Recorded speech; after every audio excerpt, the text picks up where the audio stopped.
We have our last storyteller of the evening, and he's been here before. You know him and you love him. Put your hands together for Gator.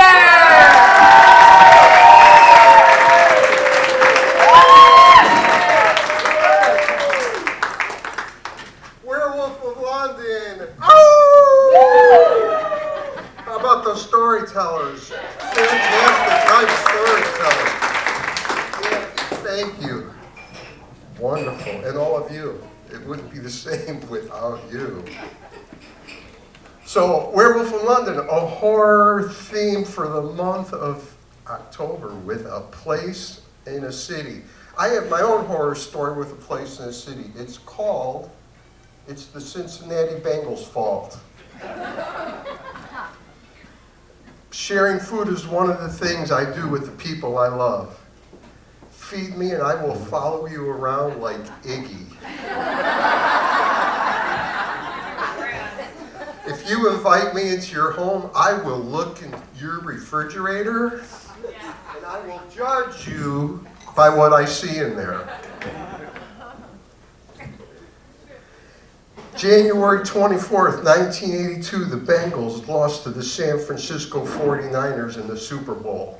I was 25 years old, living in Eugene, Oregon. One of my roommates suggested that we go out to a bar and watch the Super Bowl.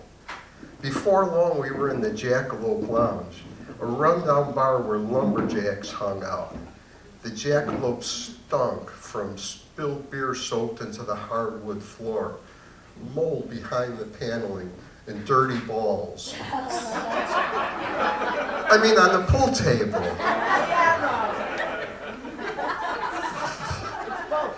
The pool table had rips in the felt and bent sticks. It was located in the poorly lit back room, lit by fluorescent beer signs back room, where a TV playing the Super Bowl was located. The only other people playing pool were a brunette who was playing, that my roommate, wow, I just got way lost. This font is so small, I can barely. All right, so the pool table was located in the poorly lit by fluorescent beer signs back room where a TV playing the Super Bowl was located. The jukebox was in the front room of the bar, and when someone played the jukebox, it played in the back room also. It was bizarre. Right in the middle of a big play, Hank Williams would start singing, "You're cheating heart," or Jerry Reed would sing, "She got the gold mine and I got the shaft." The only people,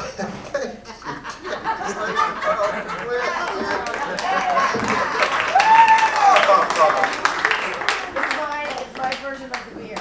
Oh yes, thank you very much. I could read this perfectly now.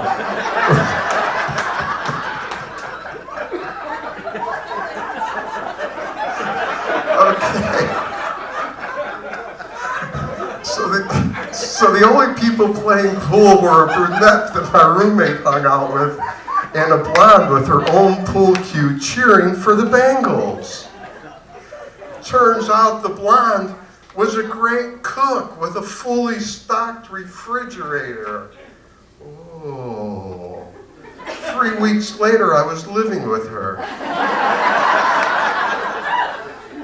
Mid-June, I was married to her. Her pool cue and her culinary skills. I traded my Ford Pinto for a pickup truck and we moved to rural Doyline, Louisiana, 20 miles outside of Shreveport, where I worked and her family lived. Being a product of Chicago public schools, this was a long way from home, both physically and culturally. My Midwest accent identified me as a Yankee, and that's what I was called. Not Al, not Alan, not Alligator, simply Yankee. And I loved the attention, being outsider, living living on the bayou brought almost as much as I loved Southern cooking. There was so much to learn: fishing, hunting, boating, barbecuing, the ins and outs of owning a home with a septic tank. Going to trade school to learn heating and air conditioning, and cutting wood to heat the home by wood-burning stove. Down the road from where I lived, there was an area that had been clear-cut by a lumber company, taking the softer, usable wood and leaving unusable hardwood behind. It was to this plot of land that I occasionally went in my pickup truck with my chainsaw to cut wood. My friend David came out to cut wood one Saturday afternoon. After filling our pickup trucks with wood, we were hanging out drinking beer when David spotted the shack and suggested we check it out. As we got closer, it was deserted with no road or driveway leading to it. We stepped carefully up on what was left of a broken down back porch. The back door was wide open. We entered, stepping gingerly, and passed through the kitchen into the main room of the shack. It was like a snapshot out of time. Everything was still in the house, as though the occupants had simply disappeared years before and left all their possessions behind. A couch, chairs, picture frames with long faded photographs, children's toys, coloring books, clothing, shoes, beds, toiletries were scattered in random piles of filth and decay. We were reluctant to explore too much for fear of crashing through the rotted floor. Every window was broken. It was creepy, and before long we were retreating back out through the kitchen, complete with table, chairs, and refrigerator. David was in the lead and closest to the back door when he paused to say, "I wonder if there is anything to eat in the refrigerator." He opened the refrigerator door to the cacophony of sound made by the squealing of hundreds of brown rats. These rats had taken refuge in the safety and the darkness of a long since deserted refrigerator. David had pulled the refrigerator door toward him, and I was standing squarely in front of the open door watching. The screaming rats blinked their eyes against the sudden intrusion of light. They started to stir. As the first rat leapt to the floor, David ran out the back door without taking the time to push the refrigerator door shut. I was still immobilized by the sudden sight of hundreds of rats a couple of feet from me.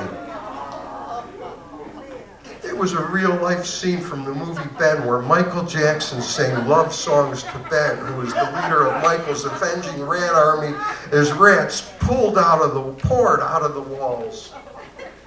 Coming to my senses, realizing that I would not make it past the refrigerator before the rats poured out of the refrigerator, caused me to become wild with fear.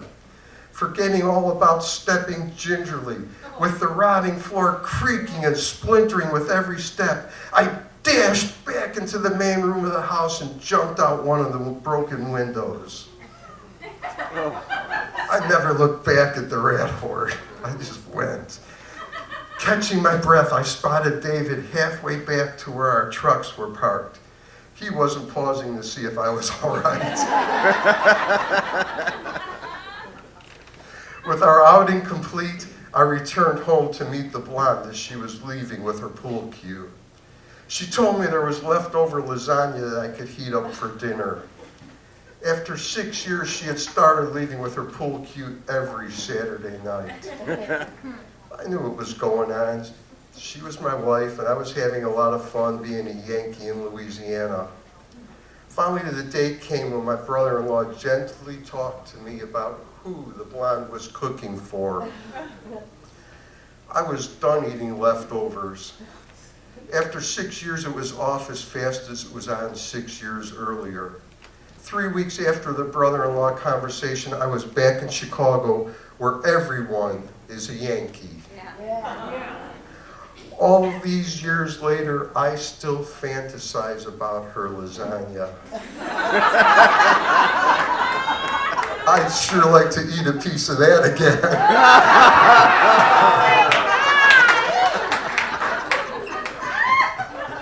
What was the real horror in Louisiana? Who was the real rat? The Bengals being in the Super Bowl led to the blonde being in the bar, cooking for me, marrying the blonde, moving to Louisiana, chopping wood, coming face to face with an army of rats, and divorced. It's the Cincinnati Bengals' fault. Yeah.